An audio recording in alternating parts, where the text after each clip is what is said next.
السلام عليكم الإخوان والأخوات. دائما مع موضوع ملفات ترشيح لتنظيم الكان 2025. تكلمنا في فيديو سابق، نحط لكم الرابط ديالو الفوق ولا لتحت الله أعلم، على أنه ملفات ترشيح تقريبا بحال هادشي اللي وضح لنا الصحفي عبد السمار في هذا الفيديو. وفي هذا الفيديو غيتكلمنا شنو الفرق الطفيف، بين أنه كاين فرق طفيف في الملفات الترشيح ودفتر التحملات، ولكن الفرق الكبير اللي غادي يكون وهو في الدبلوماسية الرياضية المغربية، وكيفاش الدبلوماسية الرياضية المغربية اللي بين قوسين كيقول لها الإعلام الجزائري كينعسها بأنها هي الكواليس، كيفاش أنها تبنات منذ سنوات باتفاقيات وبشراكات مع عدة دول. نخليكم تسمعوا هذا الفيديو، فيديو مهم جدا وخاص الجزائريين يستافدوا منه. صراحة الصحفي خصو يتعطاه شي منصب كبير في الدولة.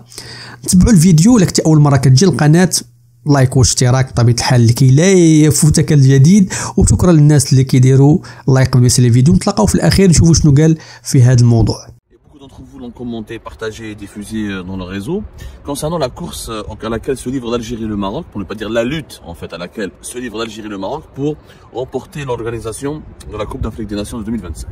L'Algérie et le Maroc se sont opposés, sont les principaux adversaires pour convaincre la CAF, la Confédération africaine de football, de leur confier l'opportunité ou l'honneur d'organiser la Coupe d'Afrique des Nations. L'honneur, je dis bien, parce que c'est une compétition qui est devenue prestigieuse parmi les 4 ou 5 compétitions footballistiques les plus suivies de la planète. Aujourd'hui, la CAN, depuis 2019, elle se joue à 24 sélections. Elle est hyper suivie, elle est devenue très populaire. Des recettes publicitaires, des retombées médiatiques et des retombées politiques, parce que les pays qui organisent la CAN bénéficient d'une exposition médiatique et d'un certain pouvoir. Ils peuvent même tirer un bénéfice en agrandissant leur pouvoir d'influence sur la scène continentale et internationale. Sans parler des touristes qu'on peut attirer chez soi, etc. Et de la belle promotion que le sport roi offre aux pays organisateurs d'une CAN de football, d'une Coupe d'Afrique des Nations. Une promotion surtout les plans politiques, commercial, touristique, culturel et même économique. Ceci dit, malheureusement, on aurait aimé que le Maroc et l'Algérie fassent candidature commune, comme le Nigeria et le Bénin.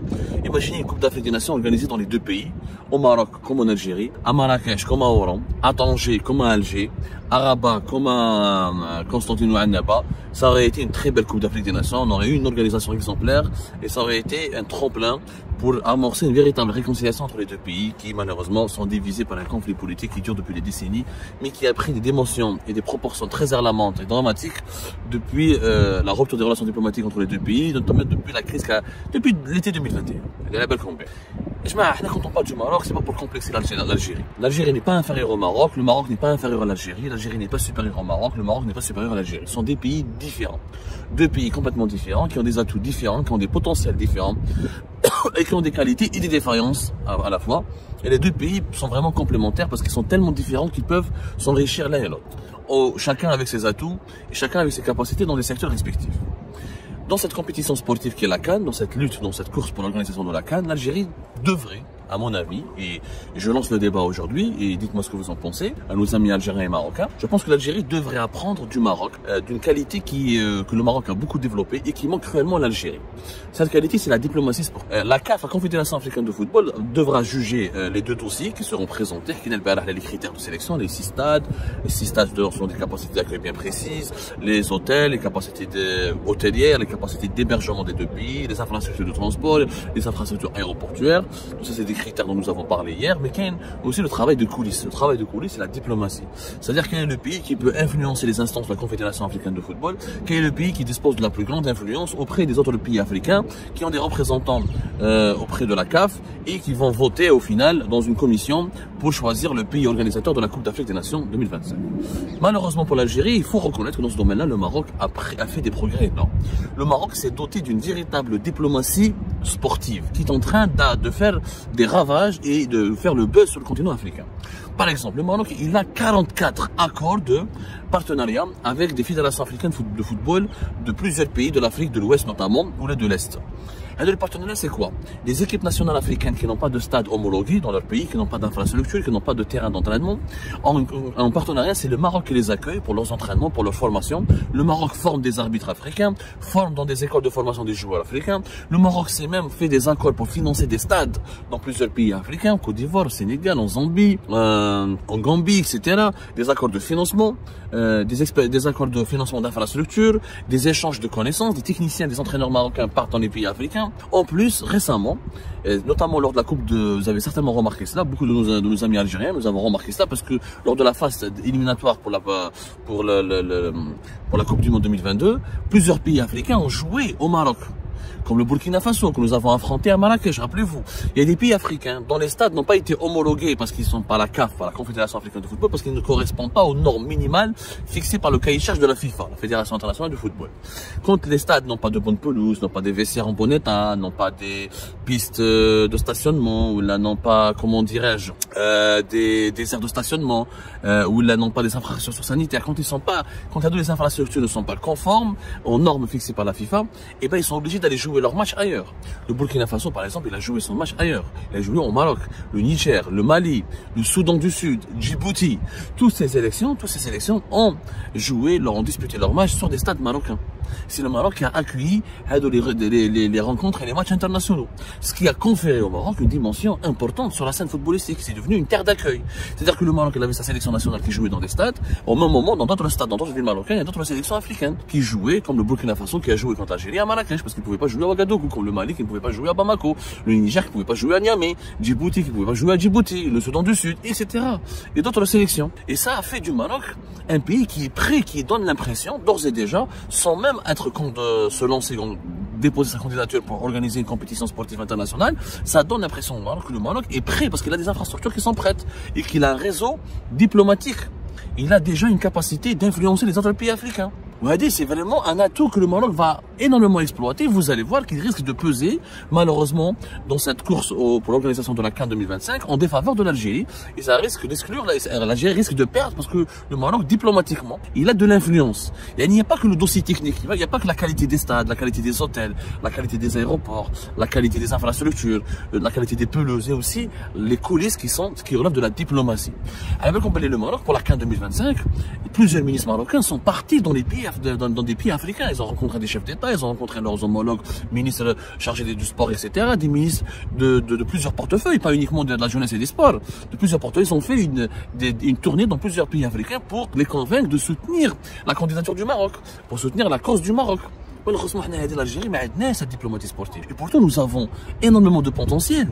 Nous avons, avec tous les stades que nous sommes en train de construire, t'as Tizi Ouzou, t'as Douira, t'as Berraqi, t'as Ouahran, nous pouvons aussi accueillir des sélections africaines qui sont malheureusement privées de stades, d'infrastructures dignes de ce nom, homologuées.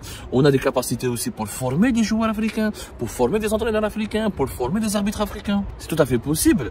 Mais avec l'idée de travailler notre belle image, de promouvoir une belle image de l'Algérie et de porter assistance à certains pays africains pour gagner leur adhésion et pour avoir leur soutien lorsqu'il faudra ensuite se déposer sa candidature pour organiser des compétitions internationales. Le Maroc, il a cette culture. D'ailleurs, il a cette culture parce que le Maroc, il a été déjà candidat pour organiser plusieurs fois la Coupe du Monde.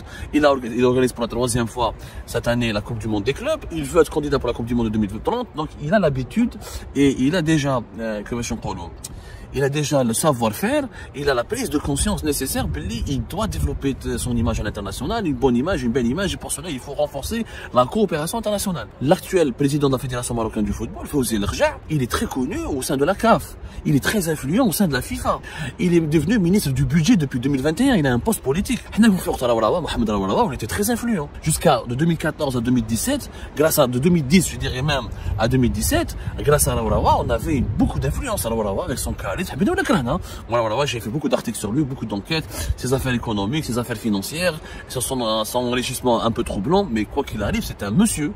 Il a un véritable soft power, il a un véritable pouvoir d'influence au sein des instances internationales du football. Quand il veut défendre l'intérêt de l'Algérie, il a un carnet d'adresse. Il rencontre des gens, il organise des dîners, des déjeuners, des visites, des voyages. Il arrive à convaincre ses interlocuteurs étrangers de s'aligner sur les positions de l'Algérie. Fawzi El Rja, c'est exactement ce qu'il est en train de faire. Malheureusement, nous n'avons pas l'équivalent de Raourawa. On a cassé la Fédération algérienne de football.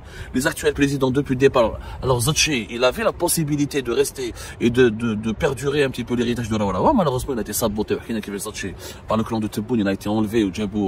D'autres, les successeurs de Sotché jusqu'à aujourd'hui n'ont jamais été à la hauteur. La fédération algérienne de football, elle est quasiment nulle, elle est médiocre, elle n'a pas d'influence. Elle a une influence très très limitée. Et c'est pour cette raison que l'Algérie a du mal à défendre ses intérêts, à obtenir les meilleurs arbitres sur son continent africain, à jouer dans les meilleures poules, à avoir les meilleurs rendez-vous, à essayer. C'est pour cette raison que nous avons organisé qu'une seule Coupe d'Afrique en 1990. Tous ces paramètres entrent en jeu et j'aime dire que l'Algérie doit vraiment s'inspirer du Maroc. On s'inspire du Maroc et on développe une véritable diplomatie sportive qui peut être précieuse pour la défense des intérêts de notre pays, pour sa promotion et pour renforcer notre capacité à organiser des compétitions internationales. Comme ça, كما شفتوا الإخوان، كما قال هذا الصحفي الجزائري، هو في الأول تحسر على أنه علاش ما يكونش ملف مشترك بين البلدين. كنتمناو، كان أبوك صالحة، كنا كنتمناو يكون هذا الشيء، ولكن للاسف ما كاينش. وهو وجه رسائل. انا قلت في الاول انه خصو يتعطى شي منصب كبير لانه عنده واحد الافكار رائعه جدا. علاش لا؟ انه علاش يعني في الجزائر يستافدوا من الدبلوماسيه الرياضيه المغربيه. فعلا كان واحد الرئيس عندهم روا الحاج روا، كان هو داير خبله، هو كان داير خبله قبل ما يجي القجع. ولكن هذا هو النقطة المهمة، مابقاش عندهم راه عندنا صراع داخلي بيناتهم. ولكن القجع هو اللي يعني أسس لهذه الدبلوماسية الرياضية ودار شراكات مع الدول، حتى أن الدول اللي ما كانش عندهم ملاعب اعتق أو أنقذ الاتحاد الإفريقي في أنه يستقبل عدة اللاعبين. هما الإعلام الجزائري، أنا وليت كنقول هما هوك الإعلام الجزائري كيقول بأنه كولاسة، وهي ماشي كولاسة، هي خدمة، هذا هو العمل. وكيبين هذا الشيء على أن الجزائر الملف ديالها فعلا هو قريب تقريبا بينه وبين المغرب، ما كاينش فرق كبير في الدفتر التحملات، ولكن في التسيير وفي الرجالات وفي هذه الدبلوماسيه اللي ما عندهمش، هي فين كاين المشكل وهي فين كتكون الخدمه كامله. عطينا الراي ديالك في هذا الموضوع، واش فعلا المغرب كيستحق هاد القضيه، او يستحق زعما هاد الدبلوماسيه الرياضيه غادي دير الخدمه ديالها وتكون هي الفارق الوحيد بين في ملف الترشيح بين البلدين، او فقط ممكن تكون مفاجاه، وفقط هذه كولاسه كما كيعتبروها. كاين الجزائريين كيشوفوا هذه القناه ربما كيعتبروها كولاسه. عطينا الراي ديالك في لي كومونتير. الا كنتي اول مره كتجي القناه شتي هذا الفيديو، يسعدنا اللايك ديالك والاشتراك لكي لا يفوتك الجديد. وبطبيعه الحال لا اريد ان لا انسى الناس اللي كيديروا لايك قبل ما يكمل الفيديو. الى اللقاء فيديو اخر ان شاء الله. حنا باقي متبعين هذا الملف هذا حتى يبان شكون اللي ربح. بارك الله عليكم.